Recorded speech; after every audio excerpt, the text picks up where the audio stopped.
In today's lesson, we're going to complete a function table specifically for quadratic functions.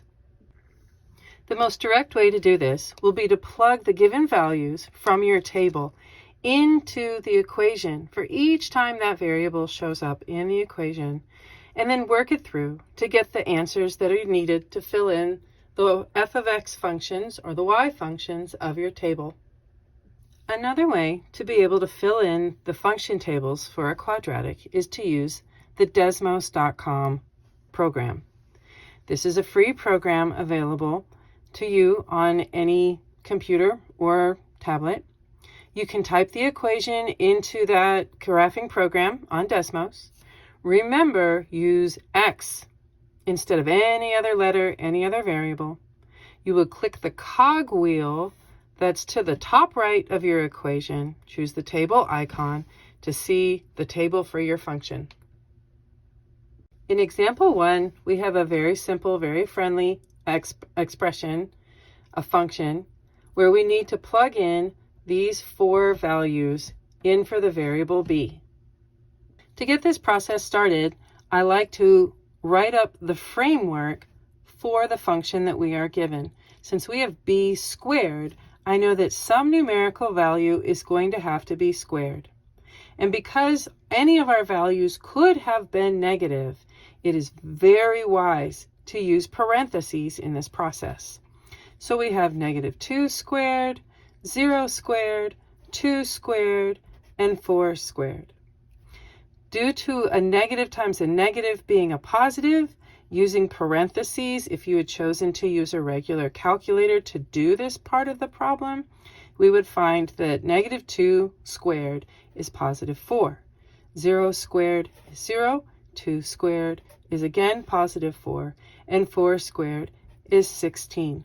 These are the values that we place into the table that we were given. As stated in the introduction, we saw that we can use the Desmos program to help us fill out these tables very quickly, very easily. Remembering that anytime you have an equation to type in, you must use the variable x. So here is my function b squared written on Desmos as x squared. In the introduction, we said at this point, now that your function is typed in, if you will click on the wheel cog or the cog wheel, whichever, you will get 3 icon options. There's a table, a copy, and an X. We have a table to fill out, so click on the table. This is a beautiful table that Desmos sets up for you really nicely. You can even see in the graph how the points on the table are highlighted on the curve. If you have a value on the table that you need to fill in, here at the bottom of the table, if it is not listed, and this 4 is not currently listed, all you have to do is type a 4, and this 16 is automatically filled into the output, the dependent, the y f of x side of your table. And there you go. Here in example 2, we are given the function h squared minus 2, for which we need to go and fill in our table. Let's set up our framework. With our framework set up, let's fill in the values of our independent column where our x's would normally be. So I have -3 squared, -1 squared, 1 squared, and 3 squared, all with a -2. Remembering to use parentheses whenever you have a value that is squared. -3 squared is a +9. 9 minus 2 is 7. -1 squared is +1. +1 minus 2 is -1. 1 squared is +1 minus 2 is -1. And 3 squared is 9 minus 2, which is still 7. You will begin to notice that we have symmetries happening on our curve because all quadratics have beautiful symmetries about them. Again, if you had wanted to use Desmos to help you fill out your table, remembering that you have to use x and not any other letter as you build your equations, we would say, okay, there it is, x squared minus 2 instead of h squared minus 2. Again, I would click this cog wheel that's at the top right, and I would choose the table option.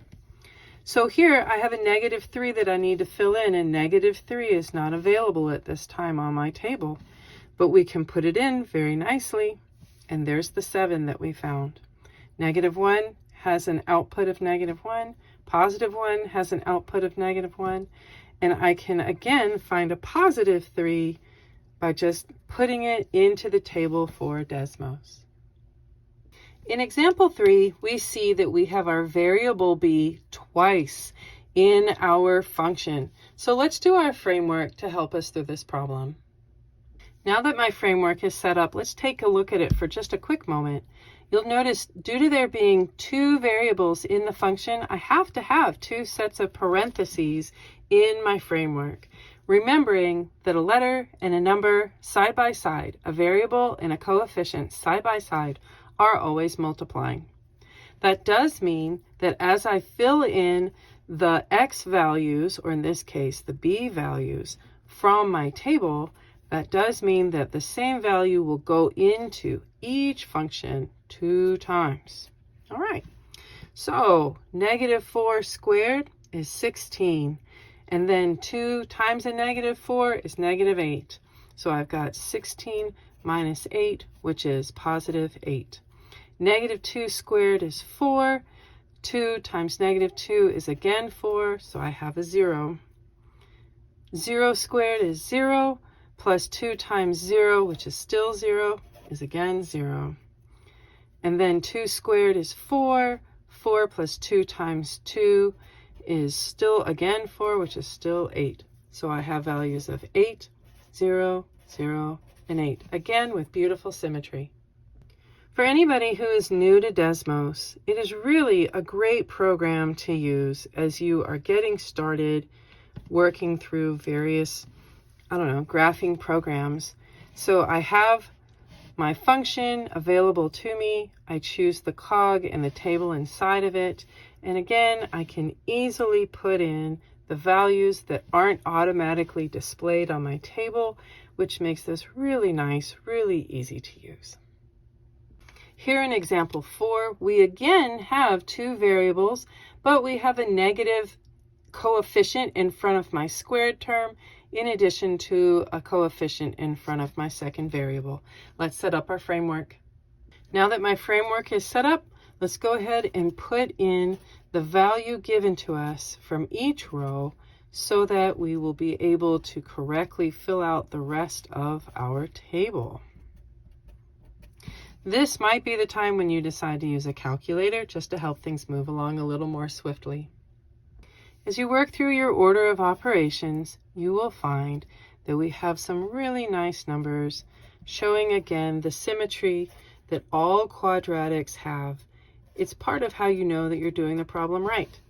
I'm not going to show you Desmos this time. I'm going to let you work on that skill yourself. On our 5th and final example, we have a 5 times d squared plus 1. Let's build our framework. As we put in our values to fill out our function of the table, we see really nice numbers coming about quickly. As I have mentioned, quadratics always have symmetry about them. And you might be saying, well, I don't see any symmetry right now. Well, it's true, you're not. None of our numbers are repeating. That doesn't mean that anything wrong has happened. It just means that the symmetry that is occurring isn't on these 4 values. It's happening somewhere else, probably on the negative side. And there you go.